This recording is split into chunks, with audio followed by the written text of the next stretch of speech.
Welcome back to D-Class Moto Podcast. It is me, Hayden, and we've got Dasan on as a guest. What up, dude? What's up, man? How you guys doing? We are doing great. Thanks for taking the time to come on.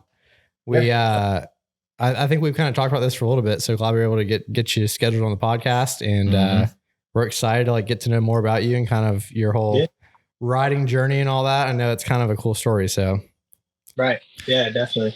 Yeah, man. Welcome to the podcast. Let's I guess we can kind of start off with just kind of getting a little bit of background on you for anybody that doesn't know you already. Well, I was riding sport bikes and was kind of just had a GoPro laying around. Started throwing some videos on TikTok, and it was kind of slow at first, but people liked how bad I was, I guess. So I guess I ended up trading my sport bike for a dirt bike, took it to the track, and I ended up doing horrible like anybody would on their first day. And I ended up getting it on GoPro and posting it, and it pretty much went viral. Got pretty close to 2 million views on my TikTok when I first posted it. Dang. And I had a lot of support and a lot of people calling me trash, which is fine. I don't know.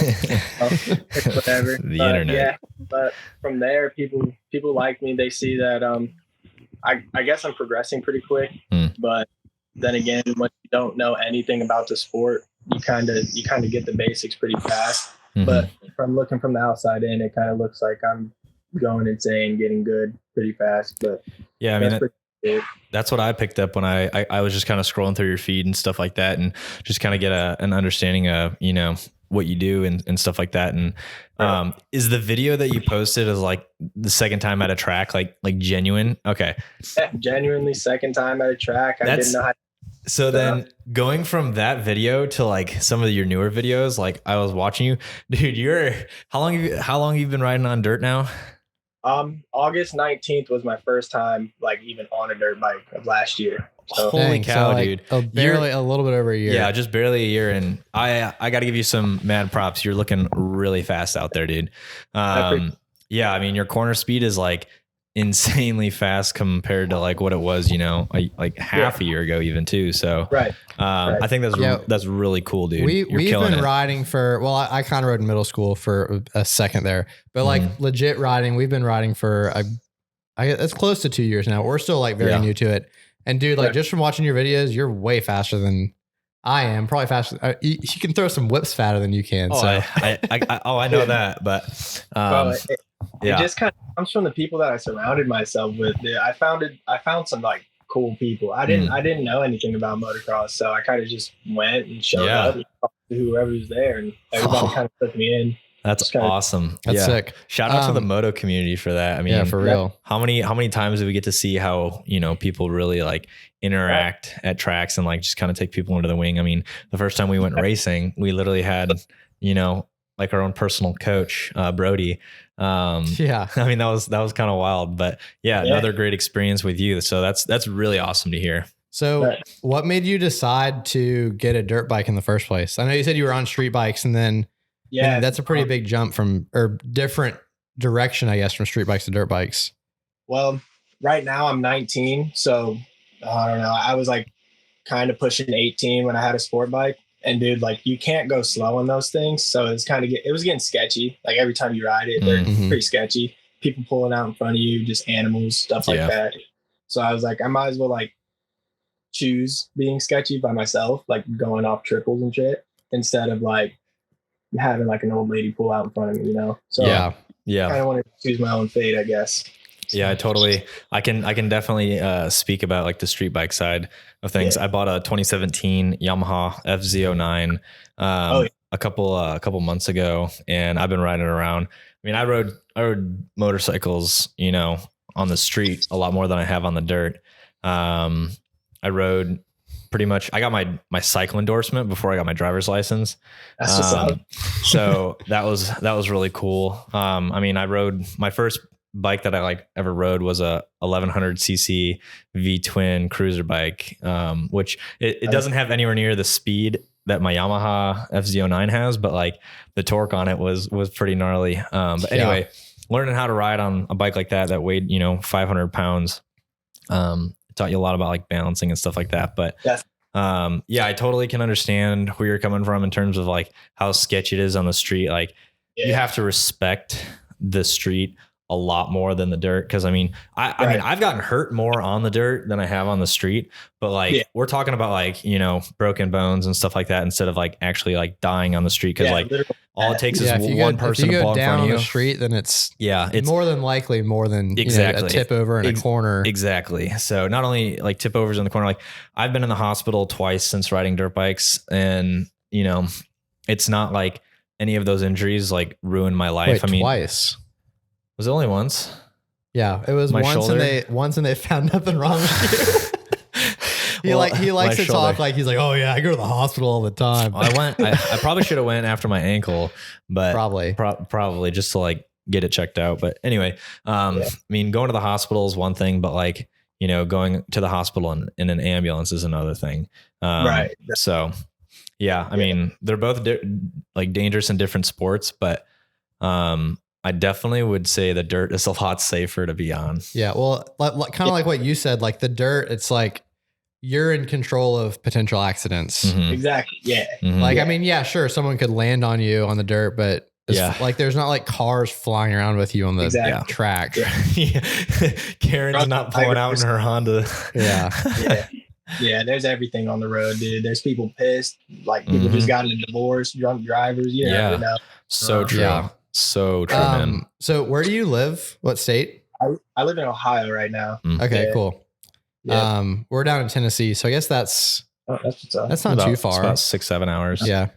I've ridden once, so I've been through Tennessee. You rode where at? Monster Mountain in Alabama. Oh, dude, we've been wanting to go down there. How was that track? Dude, it's sick. Really sick. Yeah, that's awesome. I can't even really describe it. It's gnarly. I was gonna say, do you ride as frequently as as you would like to? Like, do you have that kind of free time? I don't really. I mean, I got to work, so just going to work and then coming home and riding when I can. I'm doing this sport by myself. It's really expensive, So like when you crash, like I gotta wait. My bike's in the garage, like looped up right now. I just gotta get a couple checks. So not as much as I wish I could ride, but I'm definitely grateful for the amount of time I can ride for sure. That's awesome, man. That's good. Do you have good tracks up there? I got a couple in Ohio, but I usually go up to Michigan. Okay. Oh yeah. That's hometown right there. Yeah. Hayden's from 10 minutes from Redbud. Yeah. I grew up you could hear the track from my house in the summer, but Michigan's home for me. Yeah, Michigan's where the tracks are. That's where everybody rides, really. That's so around crazy. Here. Yeah. that is like so wild to hear because growing up, my buddy Aaron had a dirt bike, and I've talked about him on the podcast before. He and I did a bunch of goon stuff like that growing up, but he never went and rode a lot of the Michigan tracks. He only rode at Redbud open rides and stuff like that. And then trails and stuff we live so close to Redbud. We could go ride Redbud frequently, but he did an open C class and got smoked. Yeah. But one of your buddies, didn't he race Chase Sexton and land into him or something? Yeah. That was Nick Boyd. Nick Boyd used to ride race 85 Cowie back in 2007 or something. He must have been pretty quick if he was he was battling with Chase Sexton on 85. Well, he got lapped and landed on. Well, it's Chase. Yeah. That's cool. Are you going to Redbud next summer? Yeah, I plan on it. I don't know if I'll be riding it, but I'll definitely be there for sure. I was this year, so I was at MX Nation. Oh, so, yeah. Really? We went to Redbud on the 4th, and we wanted to go to MX Nations. It didn't work out because a bunch of different things. But dude, I bet that was sick. Yeah, it was pretty insane. There was a lot of drunk people swinging chainsaws. It was pretty gnarly. Welcome to Redbud. Sounds about right. Yeah. So did you go the whole weekend, Saturday, Sunday, and all that? Yep, we did. We grabbed a hotel 20 minutes away and Buchanan, Berrien Springs or Buchanan? I didn't hear you. What'd you say? Were you in Berrien Springs or Buchanan for the hotel? Berrien Springs. Yeah. At the spot. I probably know what hotel you stayed in, but that's awesome, dude. Dude, if you can make it happen, you should. if you come up to Red Bud on the 4th this year, we're trying to do like yeah. They have these like night races. Oh, 100%. And it's like, it's a smaller track, but it's so much fun. Oh yeah. Yeah. And on top of that, like, we'll probably camp there, or we'll probably just go out there with a truck and trailer and split, camping. We'll probably bring up some buddies too. And I'm looking to do like the day race. I think it's after I think the day race is like on the big track, isn't it? Yeah. It is. Whew. Yeah. So LaRocco's on the 125, James Stewart hit it on a 125. I don't know, maybe Hayden Meyer hits it on a 125. We're just saying. Yeah, I don't know. That's pretty wild. I think his bike was a little more beefed up than yours. I don't know, man. I just rebuilt the top end and cleared out the the power valve, so it barks. Yeah. But if you can make it work and come up and race, I think it's a pretty. Yeah. We just came up. When we were up there on the 4th, we just watched, and then we watched the night races. Mm-hmm. And it looked like a ton of fun. Yeah, like it's like not like, I mean, people are racing, but it's not one of those like competitive, like serious. It's just like people are super goofing off, like wearing capes and stuff. And we saw these people like blow up a pit bike or try to blow up a pit bike. Couldn't blow it up. It was a wild event. Yeah, but it looked like a ton of fun. And so we're gonna try and like race in it next year. Yeah, I mean, it shouldn't be too hard for me to get to. I mean, I went this year to watch, so I could just bring my bike and ride. So yeah, that'd be a lot of fun. That's awesome. So give us kind of like a rundown of like how you've been progressing through, like your speed, because like you're like 100 times faster than day 2. So like, where did you kind of see yourself progressing, and like what kind of techniques did you start picking up, stuff like that? Well, I guess I was okay with being slow. I didn't really expect much out of myself. So I kind of just learned the basics like everybody was telling me.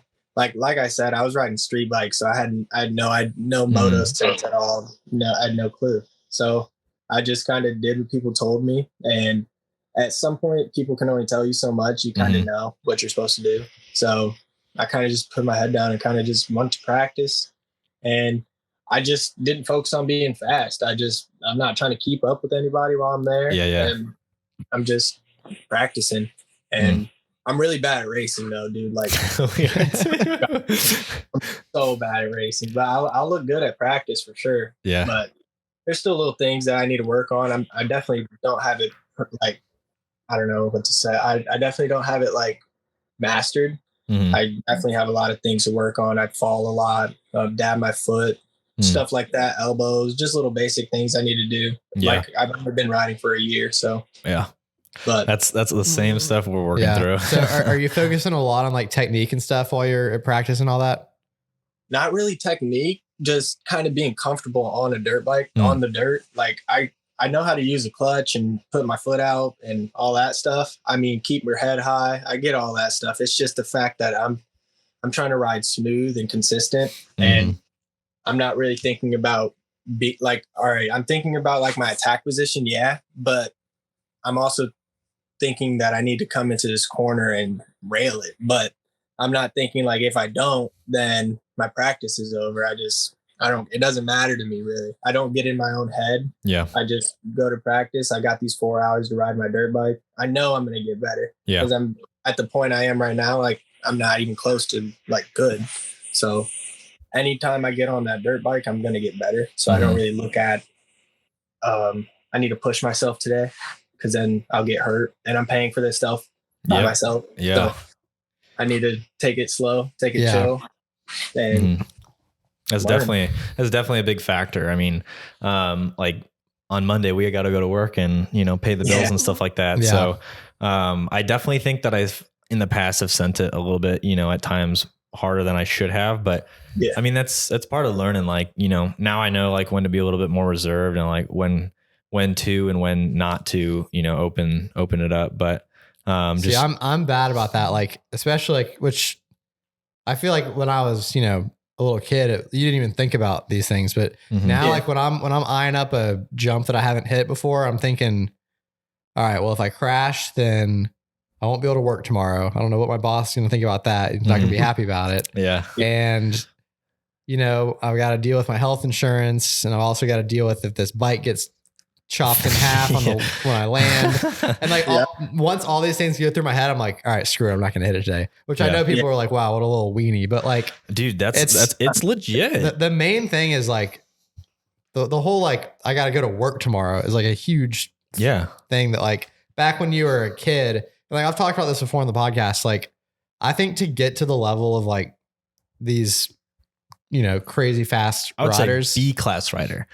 Yeah. I think you have to be willing to take those risks when the result isn't, if you crash, it's like, whatever, I got to wear a cast at school. It's like not that big of a deal. And then like by the time you get to like, you know, 18, 19, and then like our age, you're already comfortable doing those crazy things. But when you're our age and you're like, now all right, I got to learn this, then it's like, there's a lot more things that go through your head. Yeah, definitely. Yeah. You have a sense of danger now. Like, I mean, you know what it is now. Like we're not 15 anymore. Yeah. And kind of just don't care. Yeah. Now you know what a broken bone feels like and don't want to go through that. Don't want to pay for it. Stuff like that. So another thing that kind of helped me is like, I don't think anyone's like, I mean, there's people that are better than me. You just know more than me right now. Like I can throw a whip. It's just, I don't know how to right now. Does that make sense? Yeah. Like, Yeah. I don't know how to throw a whip. I will eventually, you know, I just got to keep that mindset of just, I can do it just as good as or better as the next guy. I just don't know how to yet. Yeah. You know? Yeah. I think another thing that, like on a kind of a separate topic, but still like learning how to ride is like, how do you personally set up your suspension? I made like 2-click adjustment on my rear shock rebound, and it completely changed the confidence level in my riding. Like it was when we were at South Fork, the day that Richie really hurt himself. Really? I had gone like 2 clicks softer on the rebound, so it would stay loaded up in the rear on braking bumps. Such a game changer. Like, really? Yeah. I was like blown away. I'm like, there's just two clicks on the adjustment, like made a huge difference, but I probably never would have noticed that, like, you know, the first couple months of riding, but like, because this is just so much further down the line in our, you know, journey of riding, like I was able to like feel a difference and like, kind of like, oh, that feels better. That feels more like confident, inspiring on the track. But I mean, I don't know where you're at with like your suspension and how you feel about, you know, adjustments. I'm out there on a completely stock bike. Yeah. And for me, it's like now, like if I were to go ride now, I feel like I would know the difference on like suspension that's set up for me. But leading up to this point, dude, I didn't care about a pipe or like that. Yeah. Dude, I'm not fast. I didn't care. Yeah. Like I'm barely out of second gear, so I don't even care about that stuff. But now I definitely need suspension. I'm bottoming out. I'm going fast enough to where my bike's reacting different. Yeah. Where I'm not like just tipping over every corner, just being bad. Yeah. Now I'm pushing myself and using my bike. So it definitely needs some stuff to be mine now for sure. Definitely. I mean, there's so much to learn in terms of just like what we're supposed to feel on the bike, like in feedback from the bike and like how to interpret that kind of stuff. I'm so bad about that. I know, like so hard. You're pretty good at it where you're like, you can feel like a difference. Like if I guarantee you, if I changed a clicker 1 or 2 on my bike, I would not notice at all. I think I've related a lot of that from street riding. Like street riding is so much more, I think there's just a little bit more precision in terms of like being on the street because the ground is a little bit more consistent. I've gotten a lot more feedback from riding on the street, and I think I've translated that to riding dirt bikes in a sense, because on my street bike, like the throttle is just so precise on it. You can feel, you know, just subtle differences and like every little bump on the road you feel. I mean, it's not like you don't feel it on a dirt bike, but on a dirt bike, there's just so much happening at one time.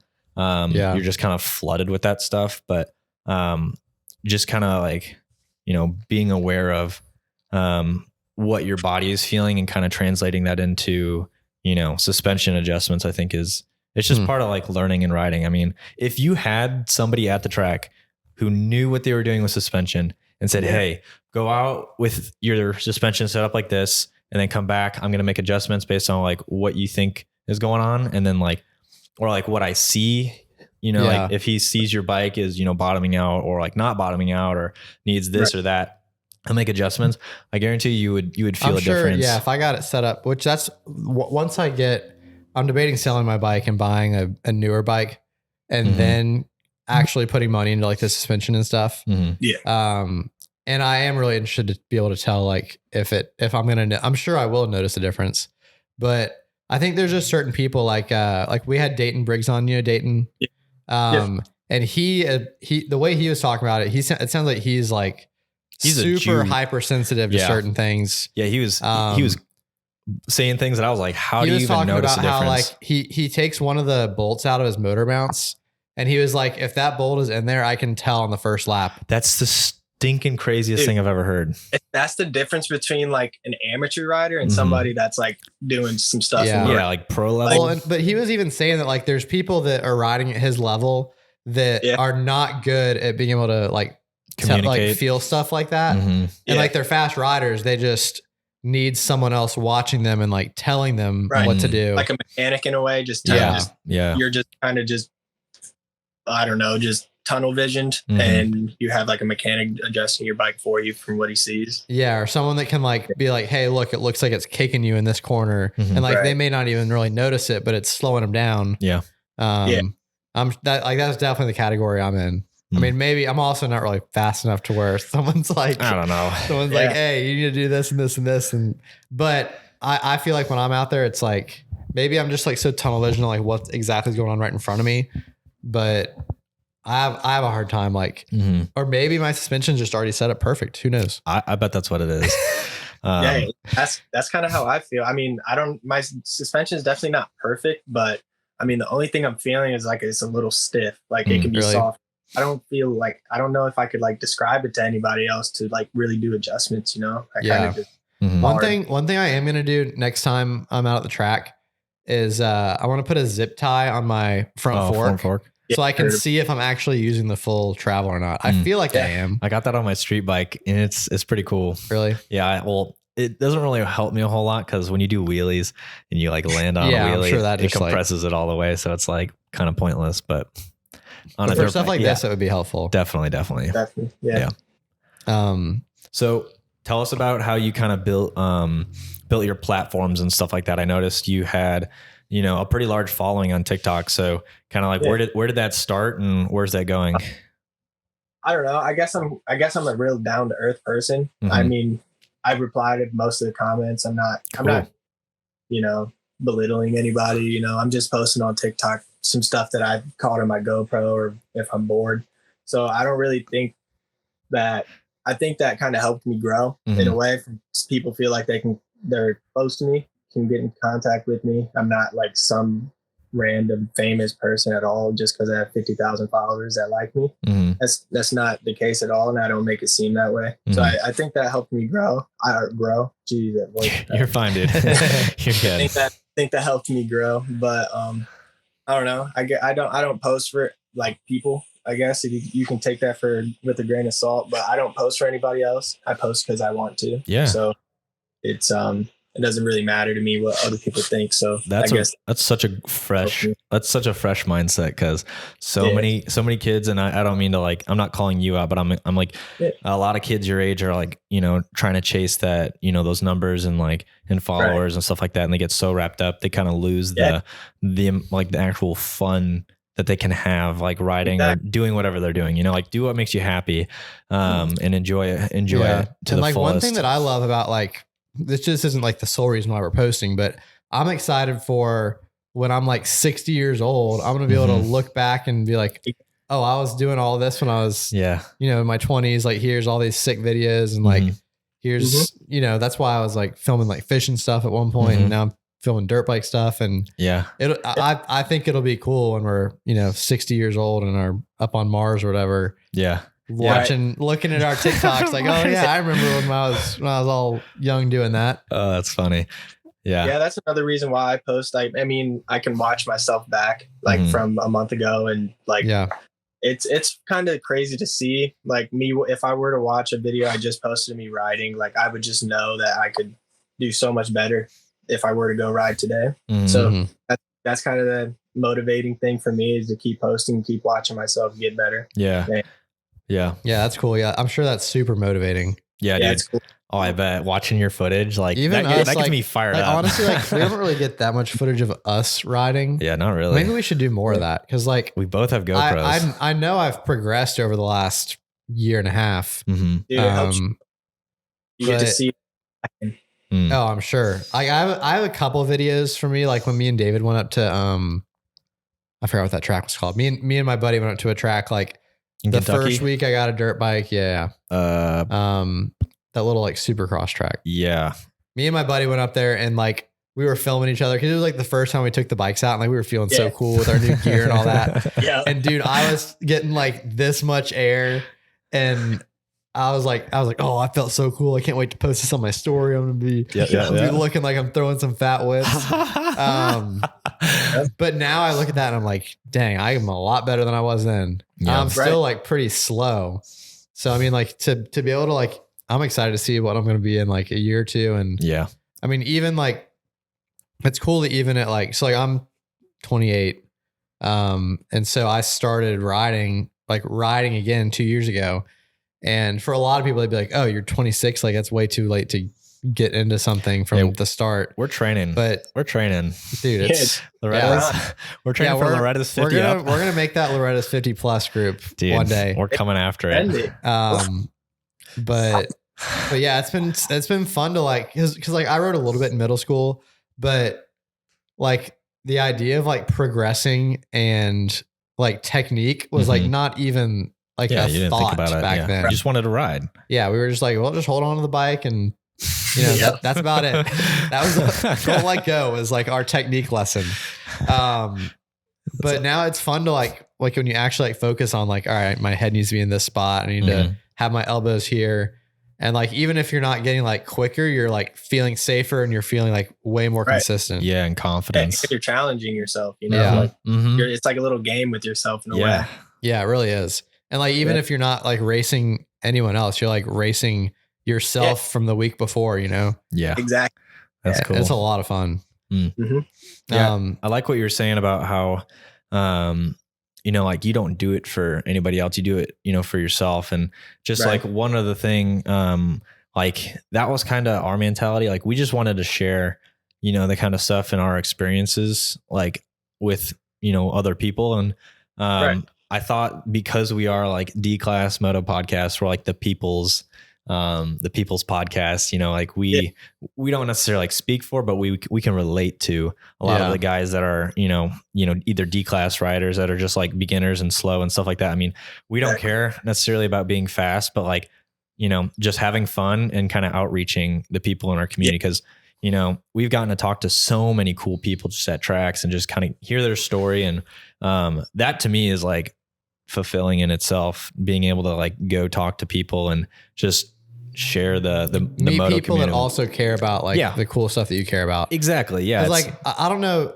It sounds like you may have a similar story with this, but like when we first started getting into riding, we had no other friends that gave a crap about dirt bikes. Dude, like I was watching Supercross on Saturday nights, and my friends were like, dude, what are you doing? Like we're hanging out at this place. And I'm like, yeah, dude, but it's like the finale or whatever. They're like, 2 races left. They're like, are you an idiot? Like you're sitting at home watching dirt bike racing. But like, even still now, like of like our like core friends, like none of them ride dirt bikes.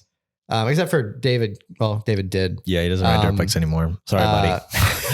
But like even like my dad the other day was like, I said something about like, yeah, like I'm going riding, like spending a bunch of money or whatever. He's like, well, you know, that's what happens when you got a hobby that's for middle schoolers or something. I was like, all right, calm down. I was like, all right, this is like, I was like, first of all, you're wrong. I went out to, so at Loretta Lynn's ranch, we're like an hour from Loretta's and they do like a fall trail ride.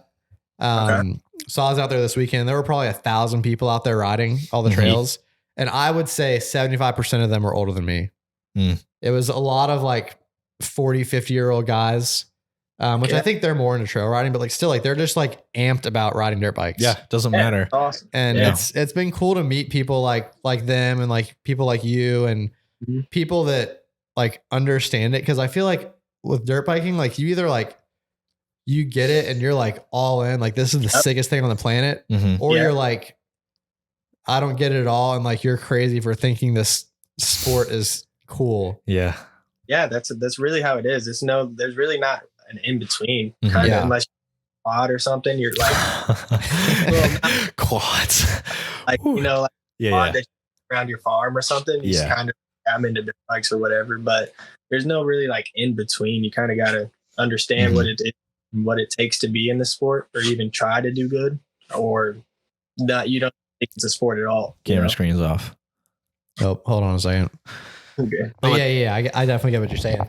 I'm gonna run to the bathroom real quick. Holy cow! All right, we're gonna take a quick little break. This is part of budget podcasting. Yeah, this ain't Joe Rogan podcast. Yeah. We're not. Gotta get We're not Gypsy quite, Tales. not quite on the same budget. Do you listen to podcasts much? Dude, nah, I don't. I mean, I've seen clips on like TikTok and YouTube, but nah. Yeah. Now that you're kind of like involved in the moto community, do you follow anything else? Like, do you like watch motocross racing now, or even like supercross? Like, okay, cool. Yeah, I mean, if you didn't, we'd have to get you on that. You know, I'm just kidding. for sure. Yeah, I've been to Indianapolis. I watched cool. that race and Okay. MXON, but that's the only two I've been to. But I try to watch them when I can. Yeah, that's what's tough about. Which I think I might have talked about this before, but I mean, I can't think of a better solution. But it kind of sucks that like motocross is on like Saturday middle of the day, which is like when we ride dirt bikes. Yeah, you know, and like supercross is like Saturday nights when like all our friends are trying to hang out and like do stuff. And yep. like we ended up watching a lot of supercross races, but I would say more than half of the motocross races we were recorded. We were racing or riding at the track, and then it's, you know, you can't open Instagram. Yeah. And you're like getting home, watching the bikes and like running to watch the race. Yep. There's no service or anything. Oh yeah. Good luck watching. We had this great idea and like we got all the stuff to do it, but we were gonna put our TV in the trailer and watch the races. You don't even have enough service to like stream it on your phone, so like you're kind of at loss when you're out at the track. But and plus, like you don't want to be like, you know, paying for your 4 hours of riding and then spending most of that sitting in your trailer staring watching races. Yeah. Do you live pretty close to tracks?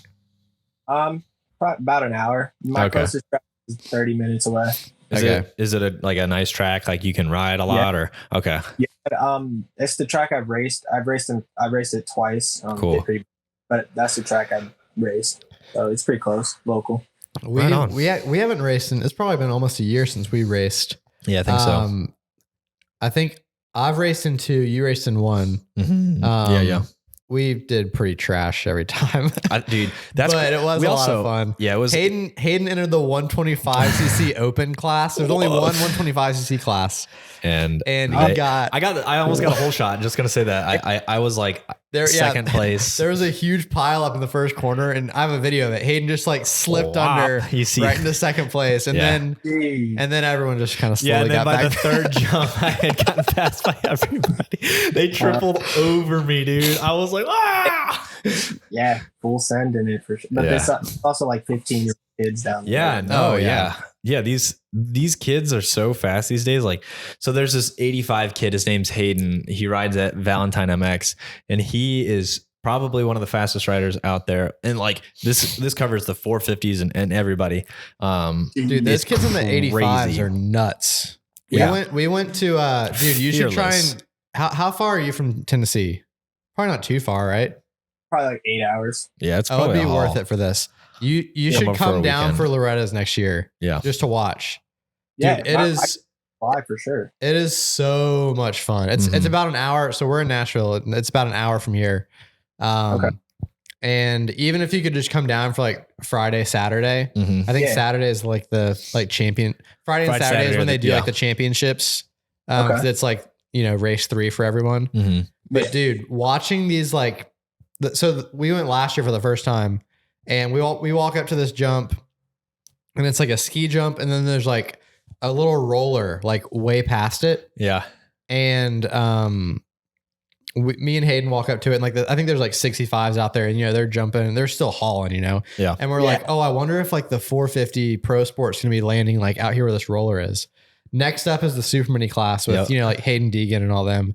And the first lap, Hayden Deegan goes flying, you know, like 50 feet in the air. Is insane. The jump, I'm super bad at like predicting distances, but it's probably what 80 feet from the lip to that roller. Is a massive. It's just massive. On an 85, dude. On a 110. Those guys were like leaping it, and they're landing like they're bottoming out. Yeah, I've got videos in slow motion where those super minis, they were jumping, and when they're landing, their heels are scraping the ground. Yeah. Like the heels of their boots are scraping the ground. Yeah, it's unreal. And this is like a roller. Like if you tried like jumping, it's basically landing like flat because like if you case it, you'd be screwed. But then if you like actually land it, it's still just like you're pretty much just flat. It's still kind of. But they're also carrying so much momentum that like when they land, they're just like they're not landing down. They're landing, kind of gas. Yeah. But dude, it's such a fun event to go to. We've been the past 2 years. This year we got to watch like Dayton race and stuff, and that was a ton of fun. Yeah, that was so cool. He did like super well. Yeah, he crushed it this year. Insane. Yeah. Mm-hmm. And so we got to see all that, and like, I mean, obviously, like seeing there's a lot of like just pro riders hanging out there too, and it's such a different environment than like if you're at the Supercross race. Like I don't know, did you do like the pit pass and all that when you were there? Did I get the pass and stuff like that? Like do the pit pass where you got to like.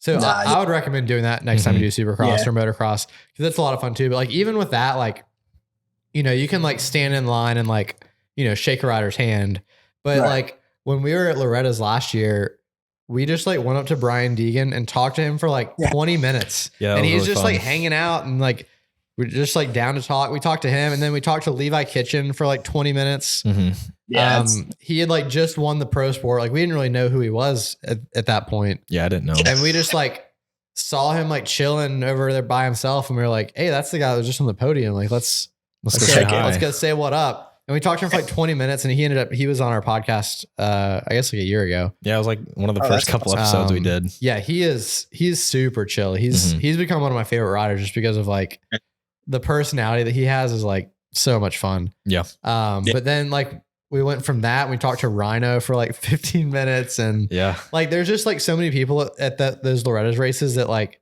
they're there all week and they're just there to like hang out and like talk to people when they're not racing and they're there just like you are, so you can go there and talk to them and stuff. So it's a lot of fun, and you get to see so many different types of racing. Like you're out there and there's like these kids on PW 50s, like just battling to make it around the track, and then survive. There'll be a pro sport where every rider that's lining up is going to be racing pro motocross and supercross next year, and then you've got like these kids on super minis that are hauling, trying to make a name for themselves, get these like basic factory deals, which is crazy that like a 12-year-old is fighting for a factory deal. Yeah. Mind is a factory deal. Yeah. Right. And it's crazy like seeing like, I mean, these kids are flying around on like, Kawasaki's that Mitch Payton built and like just these crazy bikes. And it's a really cool event. I would recommend if you can like make it down, especially for like the Friday, Saturday. Yeah. Like bring some buddies down. It'd be so much fun. Definitely. Yeah, I'll definitely try to come down there for sure. I mean, I don't see a reason why I couldn't. Yeah. I think they usually do it in August, right? Yeah. Yeah. It's so like I mean, it'll be a while before the next one, but yeah, it's a really fun event. Probably my favorite. Like I've been to, I used to go to Supercross every year growing up in Atlanta. Which like, that's a lot of fun. Redbud was one of probably my favorite like pro race I've ever been to, but I think that Loretta's probably beats Redbud. I don't know. I would say I think they're different. They're very different, but like in terms of like what you get to see, Loretta's has everything. If you're a really big fan of like watching pro racing, like, your big name, if you want to go see Eli or Chase or Ken or, like Justin Bogle, if you want to go see any of those names, you want to go to like a pro national or a supercross race, but like watching a Loretta's like pro national is really cool to see. Cause it's not only, pro level riders, but you also have like C-class riders where they're, trying to make it to, this pro. It's also just like team. You can go walking through the pits, which the pits go like 5 miles down the road. Yeah, it's like the entire area. Every single person there is just like amped about the sport. 100%. Yeah. And it's like so much fun to just like talk to random people and, get a bunch of free monsters. And Yeah. It's so much fun. There. But anyway, how did you come across Kawasaki? Like, what was the move on the green team? You know, it's gonna be the most random thing. Like so I had a YZ250F. It was like a 2012, pre-clapped. It got stolen. So no way.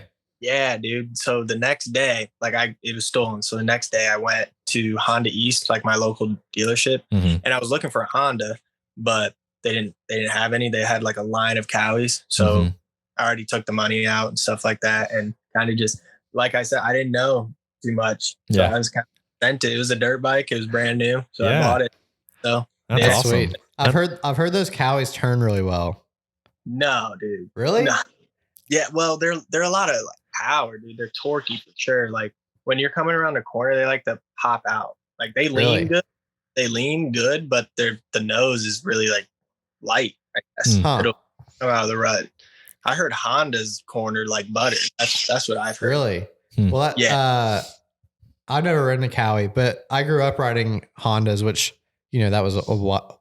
And when I was in middle school, so they've probably changed a lot since then. I was on that little like Honda 150R. But when we were at the track, when you had messed up your shoulder, I think that was when I went over the bars. No, I think David was there. We ran into one of my buddies' dads that we grew up riding with. And he was always a Honda guy.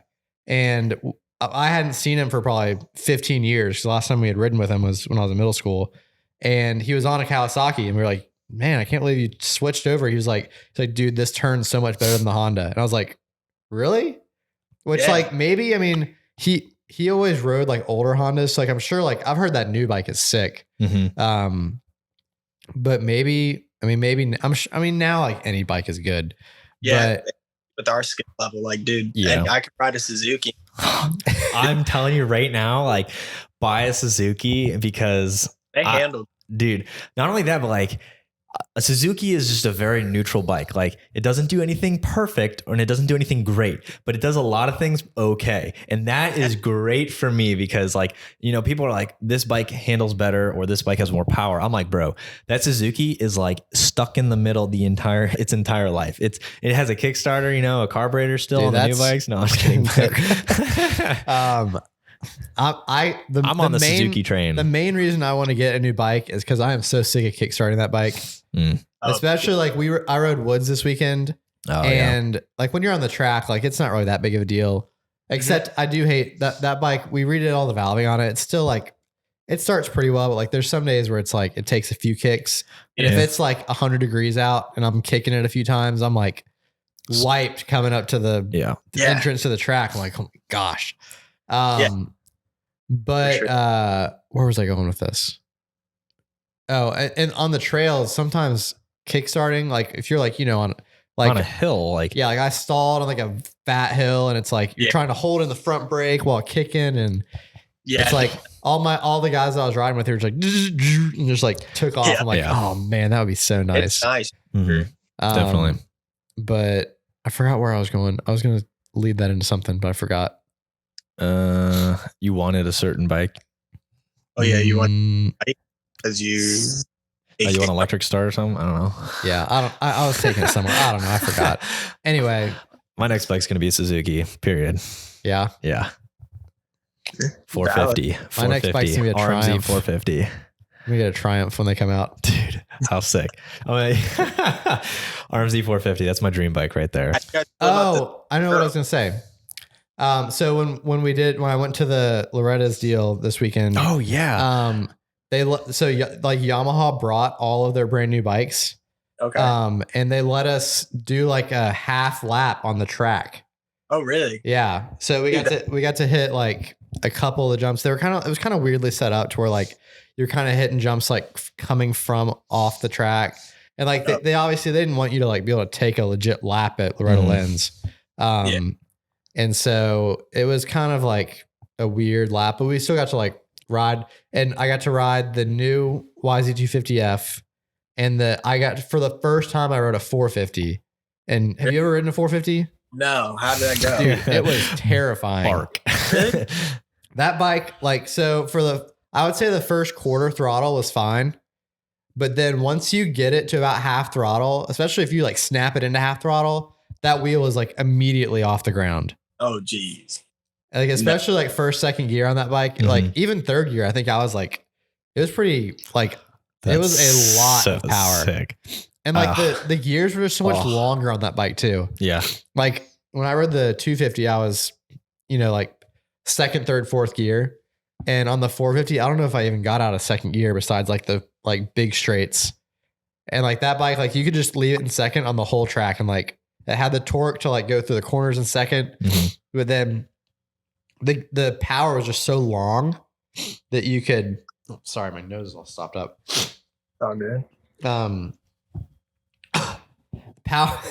The power was like so long that you could just like do everything in second gear. And like the first time around the track, it was, I don't know if you've watched Loretta's, there's like that, like tunnel jump in the back.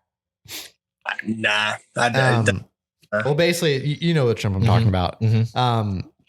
And I'd ridden the track on the 250 first, and then the 450, I was like, all right, I'm just going to kind of like roll over this jump and like on the first lap, kind of like get used to the weight and the power before I try and do anything. And I just kind of like blipped it up the jump, and like I cased the landing because I was trying to roll it, and I just went like, boom. Like that bike like just had so much power. Yeah. But I could see how like once you got used to it, I'm sure it would be all right. You could lug a 450 if you wanted. You could just like cruise up to a jump face and just like, and just like send whatever you wanted on that thing. I don't know. Is it unrideable in a way, or is it cool? Like, I definitely wasn't used to it. I'm sure that if I like rode it for like a couple months, I would get used to it. Yeah. But riding it on, well, one, it was like, a bike that I wasn't used to at all. Cause like didn't have like the same bar height that I was used to and like all that. So like I was already a little uncomfortable on it, which I'm sure like you could fix that pretty easily. But then also, I mean, the power was like a lot to deal with. And like my bike, like I'm trying to get better at like riding it like near the top end, like really like, using the full power. Yeah. But that 450, like it's unusable. Anything at half throttle, I was like, this is like a lot of power. So I can't imagine riding it like, like Eli Tomac does, like on, like basically just leaves the bike on the limiter. Yeah, and clutches through everything. Like that's what I was thinking while I was on that 450. I was like, this bike is well, first of all, it's stock. It's way weaker than the bike that Eli Tomac's riding. Yeah. Right. And I'm like afraid to even get it past half throttle. Yeah. And he's sitting there with it on the limiter in every corner, every jump, everything. He's crazy. Yeah. And so like that really put into perspective to me. It was like, one, like these dudes are nuts. Yeah. Two, like this bike is like a lot. And it was also, I could definitely feel it was heavier. Yeah. Which I was kind of surprised about. Cause like, kind of like I was saying, like, I don't really like feel like I like can feel the bike that well as far as like settings and stuff like that. But I did notice like there was one jump where like it was kind of like you hit it like a scrub sort of, which like, I probably just a little butt whipped it or whatever. But on the 250, I could feel myself like at least getting a little bit sideways on that, like the ski jump, the thing that we were talking about a minute ago. And on the 450, I like tried to do that a little bit. And like the bike, when it got in the air, it just like did not want to move. Yeah. It felt like I was on a jet ski in the air. I was like, all right, come on. And it was just like, I was like, I'm going this way. Sorry. Yeah. That's pretty wild. Yeah, I get you. So I guess we'll kind of like wrap up with this like final question. I mean, we don't have to like end on this, but like just kind of getting the brain stirring. What is kind of like your goal, or what is it you're trying to get out of riding dirt bikes? Is it just like having fun on it? Like just kind of give us like where do you see yourself on a dirt bike in like a year or two, maybe even like 5 years down the road? I definitely want to compete.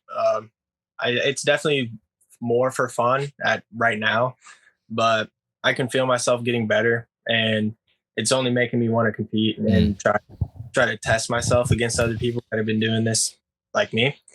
So I don't know. I want to be placing top fives in C class. That'd be sweet, man. Yeah, that'd be cool. Yeah, that would. So I've raced once and completed the whole race. the first time. I did 2 motos, got 12th both moto. So that kind of got to my head though. So the next time I raced, I did horrible. I didn't even finish the first moto. There was a new triple at the track, so I hit it, and like, I don't know, we talked about this at the beginning with, I don't know, my sense of like when to back off kind of. So I sent it and landed on a kid and wadded my bike up. Oh, so, really? That sucks. Yeah, that's kind of where we're at right now. But I don't know. I want to probably become a full-time, make content through this, just post dirt bike videos from where I became, like not even get into the track at to competing in races. So that's kind of the goal. That's sweet. Are you doing, is TikTok like your main thing? Are you trying to do like YouTube and stuff too, or what? TikTok's definitely easier than YouTube. So anybody knows that. You can just kind of post a 15-second anything on TikTok and get views. On YouTube, you kind of got to care about what you're doing. And edit and do all that stuff, make it look good and entertain. So I want to get into YouTube, but right now with the time and amount of money and the schedule I have right now is probably going to be TikTok. Just posting when I can. I know that like, as far as like turning it into a career, like making content and stuff, YouTube is like the way to go from what I've heard. Just as far as like, I mean, like I know people make money off TikTok.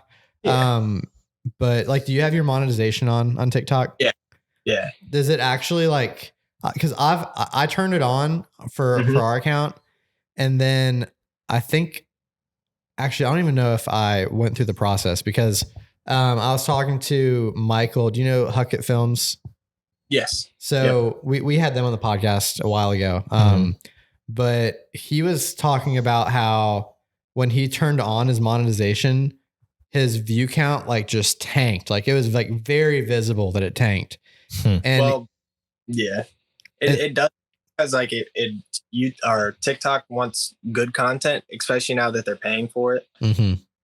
They're gonna tank your views to make you try harder on your videos, kind of see where you're at. Gotcha. Really?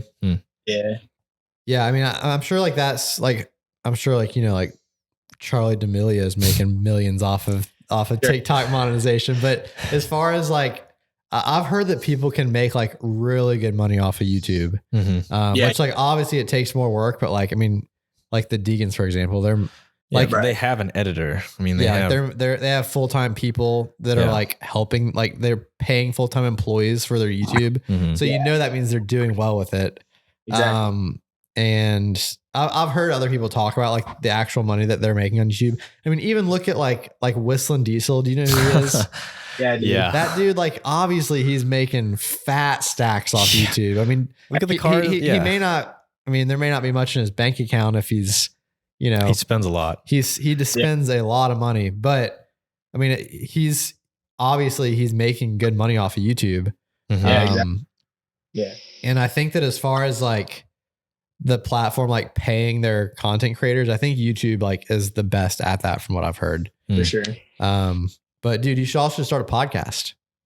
Yeah. I mean, now that I've been on one, I kind of see how it goes. It's super chill. Like we're not anything special as far as like knowing like public speaking or anything. Like, we were just like I've produced podcasts like for other people. Like that's kind of like what I do for work. So I knew like the ins, like the camera and like recording side of it. So that helps.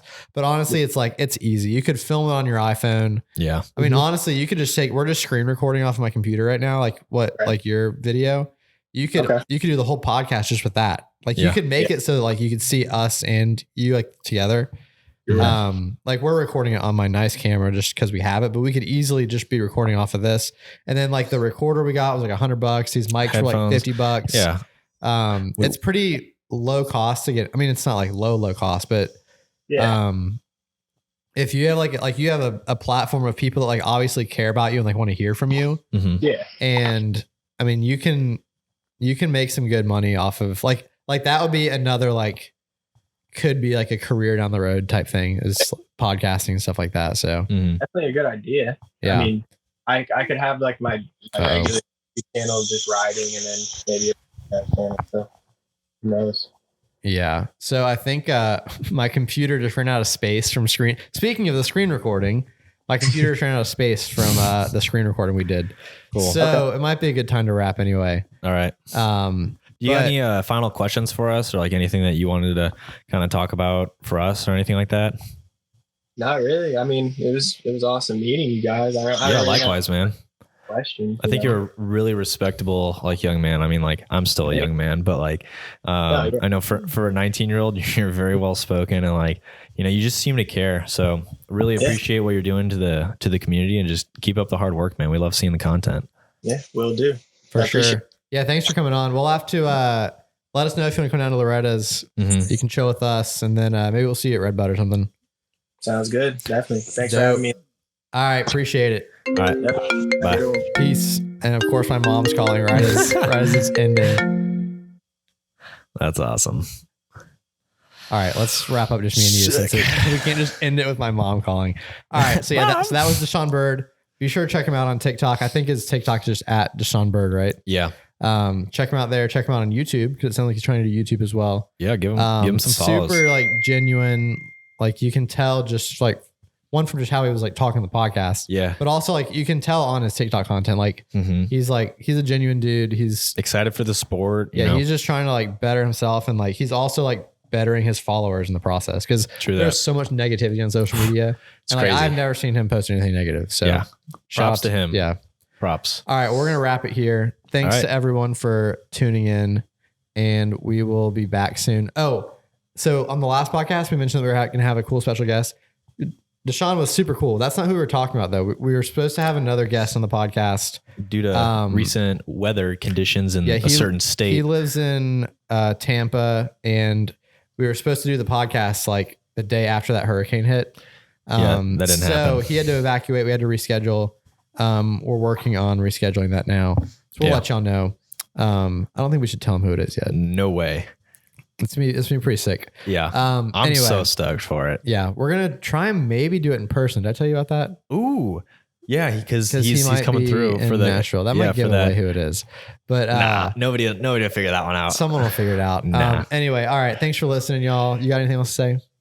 Hey, ride safe and enjoy it. Peace out. Dope. Peace. See y'all in the next episode. Yeah.